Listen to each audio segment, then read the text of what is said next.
stuffing propane gas in his grandmother's basement with a group of friends. While high on that gas, he lit a match. The room exploded, and his life changed forever. Yeah, I had 4th-degree burns on all my fingertips, and they had to amputate them because they were dead. I mean, they couldn't save anything like that on my hands. And my left foot had bone infection all through it, so they had to amputate it. Clint was airlifted to St. Joe's Medical Center in Fort Wayne, where he stayed for 7 agonizing months of treatment. He cried every day. Doctors were sure he would die. Miraculously, he didn't. Despite that terrifying experience, he still couldn't say no to drugs. His drug abuse eventually led him to dealing, which landed him here at the Correctional Reception Center in Columbus, Ohio.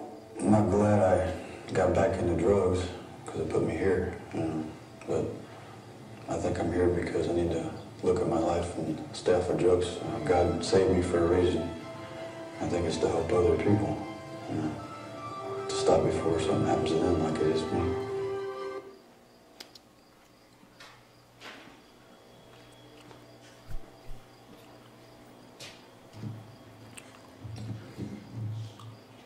All right, can you guys hear me?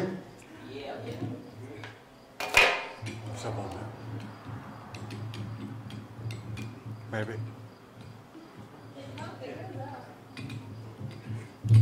Be higher? Yeah. There we go. Stronger now. Cool. Thanks, man. Is that good for you? Yep. All right.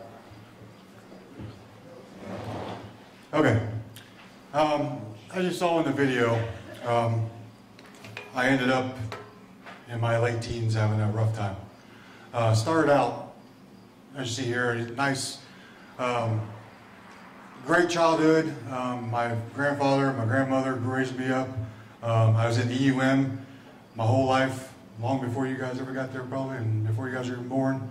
I was at the old EUM on Denver when there was probably 25 people there every Sunday, so I grew up there, and every Sunday I was, even if I didn't want to go, my grandparents made me go, so they planted that seed in me a lot as a young kid, and which helped me to where I am today. My grandfather was the biggest part of my life when I was younger. I didn't have a lot to do with my dad. He was gone most of my childhood because of drinking, drugs, and my grandfather pretty much raised me as my dad. He passed away in my freshman year of high school, right before I moved to Columbus. So it was that was rough on me. I really didn't know how to deal with all that. My whole childhood I spent in church and as an athlete. I love sports, love football.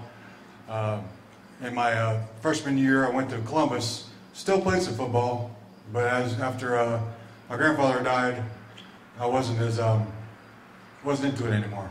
And I started hanging around with really the wrong crowds, and I started hanging around with mainly gang members and drug dealers. Me being from Greenville, small community, moving to Columbus, Ohio, being around a lot of different kinds of people that I was never around before, and not having that father figure anymore in my life really led me astray. I started gang banging in Columbus, and drugs came around, and selling drugs, and that's what my life became. I never was going to church anymore when I moved up there. Sports pretty much took a backseat to everything else. I had no time for all that because I was out doing crimes. So, as a 15, 16-year-old, which a lot of you guys are here, I was out every day carrying a gun, cocaine in my pocket, and could die any day of it. So, it was a big difference from when I grew up to when I was here. But the good thing is, when I did grow up, my grandfather did plant that seed in me, and I'll get to that later. Drugs led me to, dealing became using became not a lot of money in my pocket anymore, so I started doing inhalants, which is gasoline, stuff like that, to get the same high. And I moved back to Greenville in my junior year,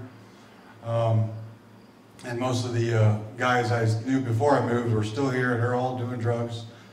So a lot of them come to my house, and that was the party house of Greenville. So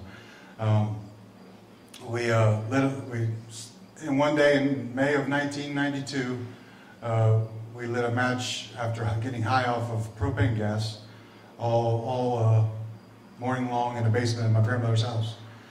The room exploded. We all caught fire, and I know I was down there in the basement for 45 seconds to a minute on fire. When I came outside and went outside, I looked at my skin and it was just hanging off my body. So, I mean, I knew it was pretty bad. I didn't know how bad though, but as you can see, this is the day of, I think, yeah, May 27th. The burns had just started to take effect on my body, and I was completely in a coma for 3 months. I should have died the whole time. The doctors gave me a 5% chance of living through the 3 months I was in a coma.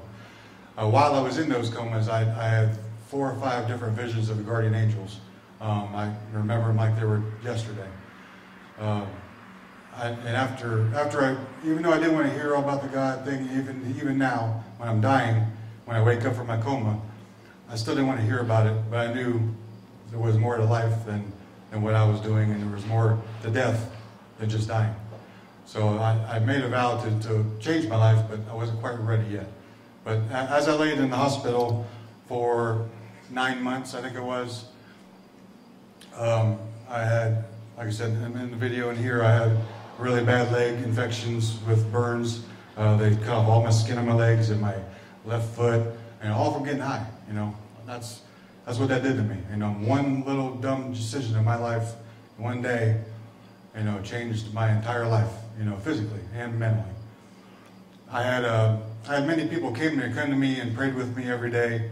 I was a 19-year-old, hard-headed gangbanger that didn't want to hear it. You know, I thought, you know, I'm alive, whatever, I'll make it through, I'll be okay. Even though I knew deep in my heart that, you know, those guardian angels came to rescue me from hell.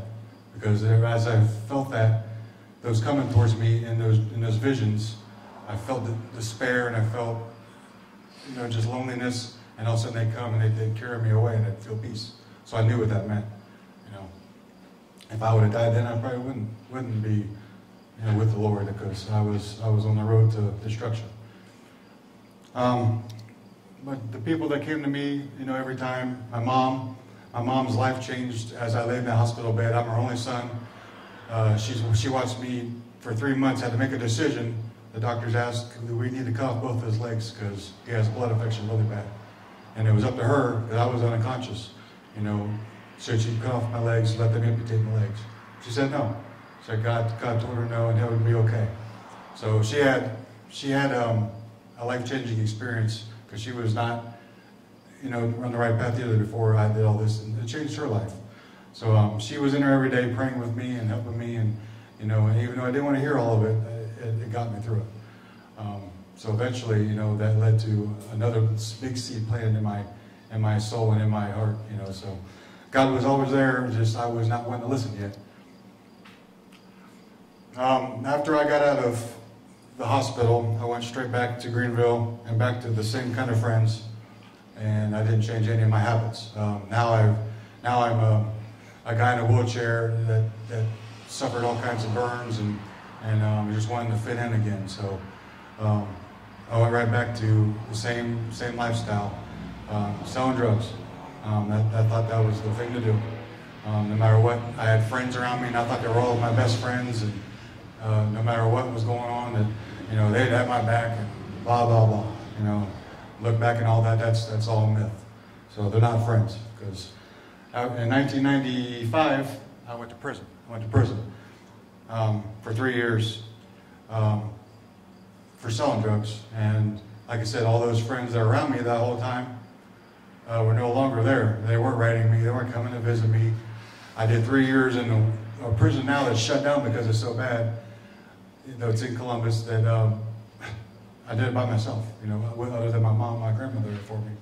I had none of my friends that were there for me the whole time. They weren't there. So, and all the gangbangers and all that stuff. You know, that was nothing anymore. It was just me by myself, fending for my own life for 3 years. You know, but God was right there with me that whole time too, because I had a couple inmates that were really changing their life around, that talked to me, and they tried to get me to talk with them about God and go to Bible studies. And even though I didn't do that, I did my GED. I got some computer knowledge, and I learned all that stuff. So it did help me a little bit, but it didn't get me spiritually where I needed to be going yet anyways. So once I got out of there, I got married, and I went to ITT Tech and became an architect, which is not what I'm doing today, but that's what I initially did when I first got out of prison. Me and my wife were married. We had my little daughter, which when my little daughter came out and I saw her for the first time look at me, I knew I had to change the way I lived. I'm not living for me anymore. I'm living for another human being. And I know all your parents probably feel the same way when they saw you come out. It's a life-changing experience for a father or a mother. So I looked at my daughter kind of how Jesus looks at all of us. We'll do anything for us, no matter what. And He died for us just like I died for her. There's another picture of her. And I did eventually get to meet my dad. He had changed his life around and became a born-again Christian. He quit drinking. His whole family turned their back on him because he wasn't a party guy anymore. He'd come to Greenville and visit from Tennessee, and all of the family wouldn't even talk to him because he was they called him a Bible thumper because he'd come and talk about Jesus and sing about Jesus. And they never did want to hear it. So I eventually, me and my dad became really close, and I got to call him and do everything with him and do all the things I never got to as a child with him like I did with my grandpa. So I had that void, that father void that was never there anymore back in my life. So, and my dad taught me a lot about how to become a Christian, and he's sorry for what he did back when I was young and he couldn't be around my life. So it was probably for the best.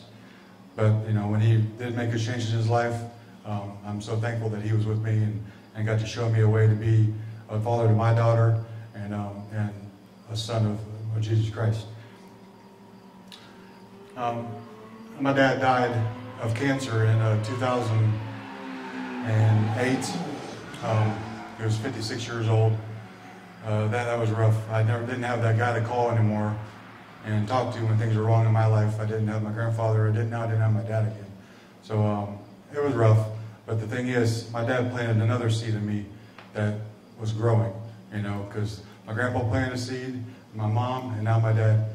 And all those seeds together started becoming a flower in my soul, and Jesus started becoming part of my life. And no longer did I have any ties with the gangs. I left all that behind. A lot of times you have to die to get out of the gang, but I just walked away. I don't care about all that. I had to get away from that stuff, and the drugs and everything. I had to get away from it all. So with changing life around, all that kind of thing, you can't be around the same kind of people doing drugs. You just can't. That's not going to change your lifestyle. And so, I did the Emmaus walk. A lot of you guys are young, and you might have done Chrysalis. It's kind of like that. And that sparked something in me that's been laying there the whole time. God's grace has been sitting in my soul the whole time as I went through all these things in my life. And I just sat there on a Saturday night and cried my eyes out in front of a bunch of grown men, and it felt so good, because I let all that go, all the scars of the past, I call them, the scars in my life.